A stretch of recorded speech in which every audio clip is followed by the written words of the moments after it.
Thanks for clicking. You're listening to Time In with yours truly, Tommy Crenshaw.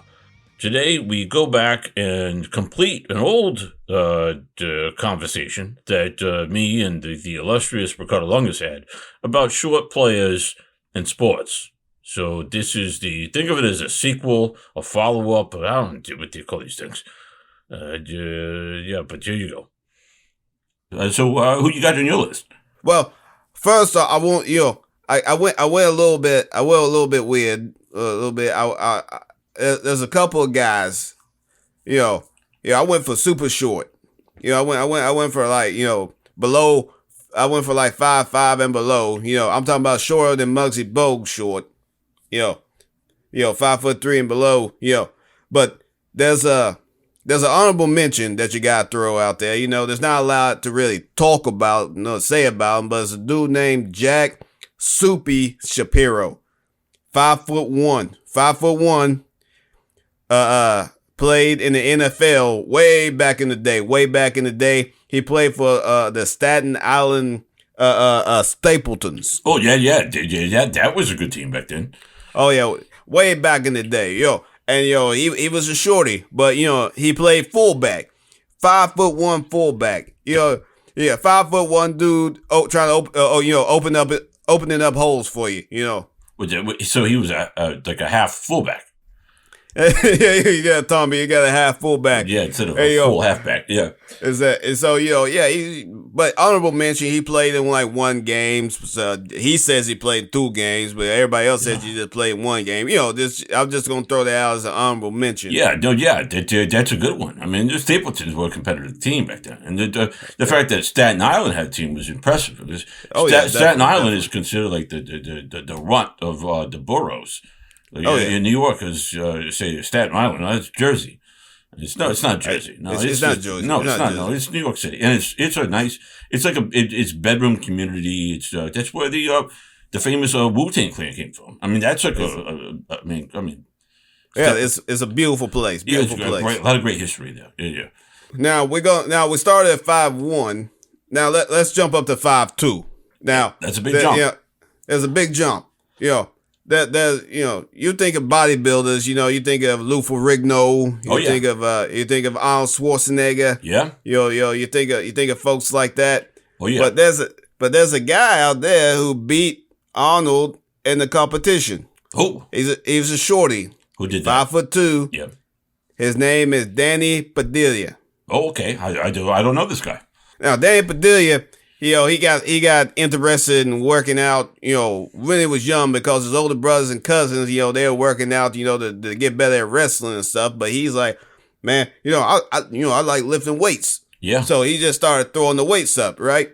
And he decided to start going competitions. He started winning like, the Mr. Junior Universe and Mr. Junior America, all those different little, bodybuilding competitions. And, he ended up in 1975 beating Arnold in the Mr. USA competition. Oh, that's a feat. Yeah, because he won for his because they got different like lightweight and middleweight and heavyweight. Like he won. Not only did he win lightweight, he won the overall, which means he beat out Arnold. And then and he's also, I think this was in 1977. He won the Mr. USA, the Mr. America and the Mr. Universe. He's one of 2 guys that have only ever do that.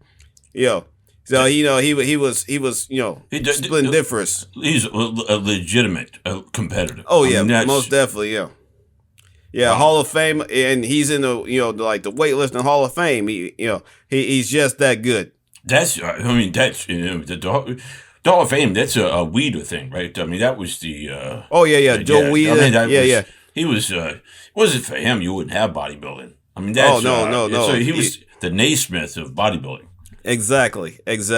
That's... Now I just want to go up one more size. I want to go up to, one more height. We're going to go, we went 5'1", we went 5'2". Yeah. Now let's go up to 5'3".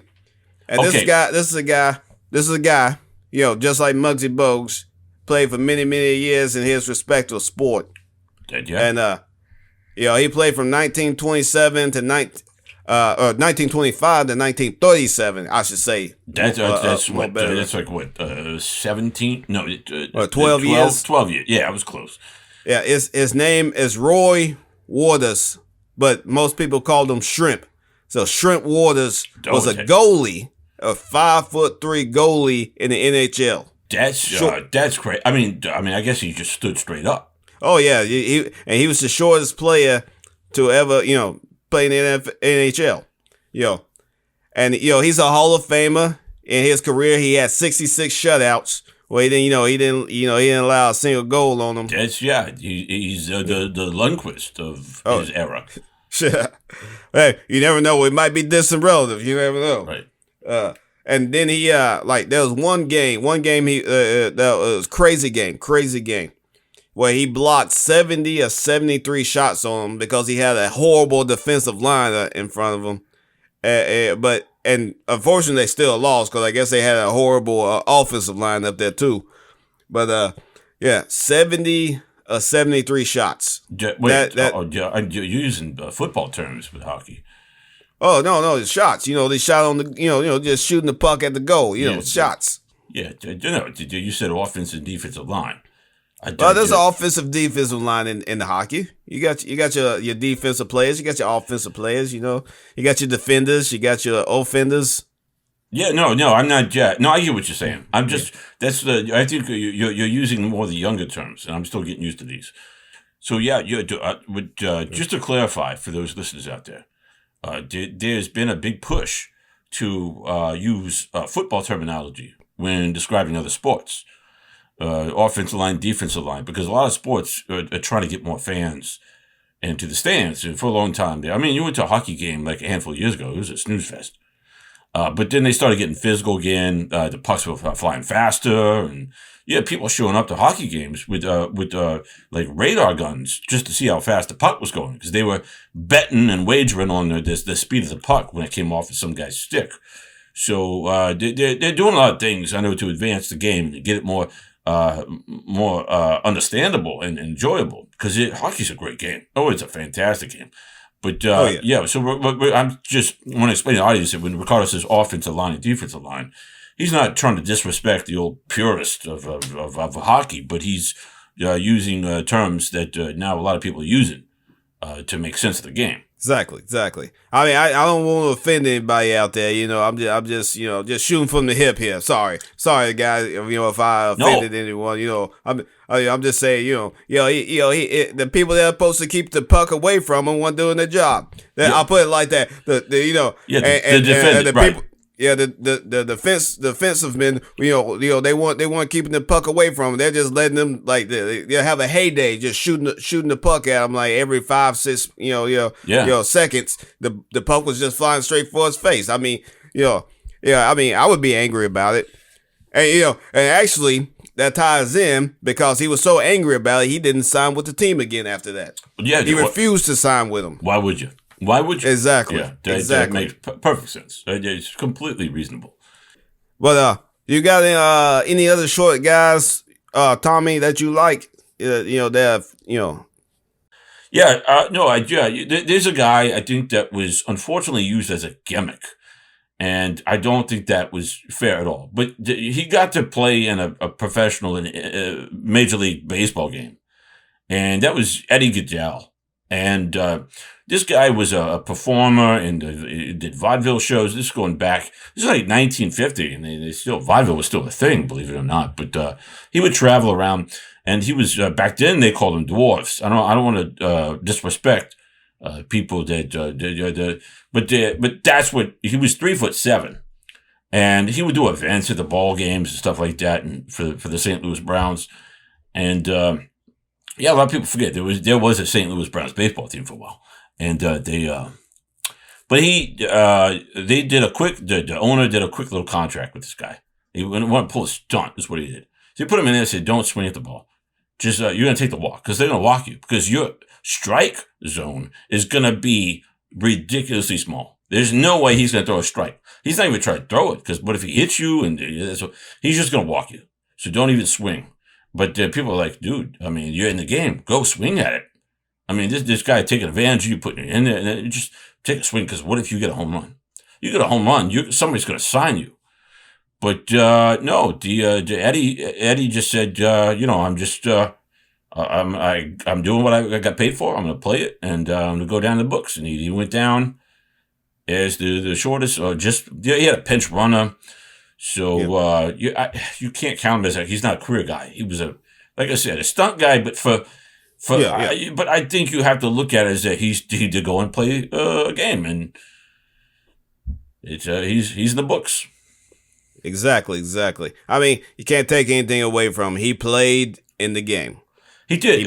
He played, but it begs a question too. And then the owner was a real sleaze bucket. He was questioning, I think, the MVP at the time, who was like 5'4" or 5 or 6 or something like that, saying, okay, that guy's short, there he plays. And it would just kind of create problems because you want to bring this Eddie back in again, I think. Never did. But it begs a question, for short guys coming into Major League Baseball, they have an unfair advantage because they're playing with a normal sized bat. They play with normal size everything. It's a normal size pitcher, normal size ball, but the strike zone is smaller. So you have an advantage. You could be like the leading, you could have more walks than Barry Bonds. True. Yeah.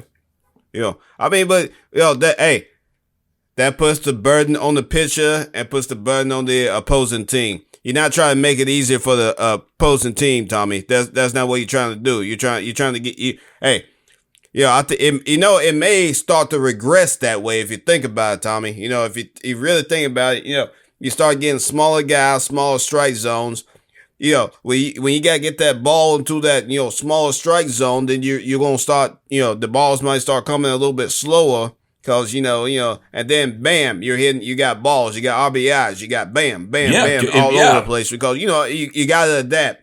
So, maybe sometime in the future, I don't know, the average height for a professional baseball player might be, like 5'5", because everybody's trying to get the small strike zone. Yeah, no, you bring up a good point. Like, what if it's not a gimmick? It'd be an advantage. It's different. Exactly. Like, you're there to win the game. That's your job. And baseball was like a year ago going after the guy from the Padres for running up the score, and they're saying that this unspoken rule. The purists do this unspoken rule garbage.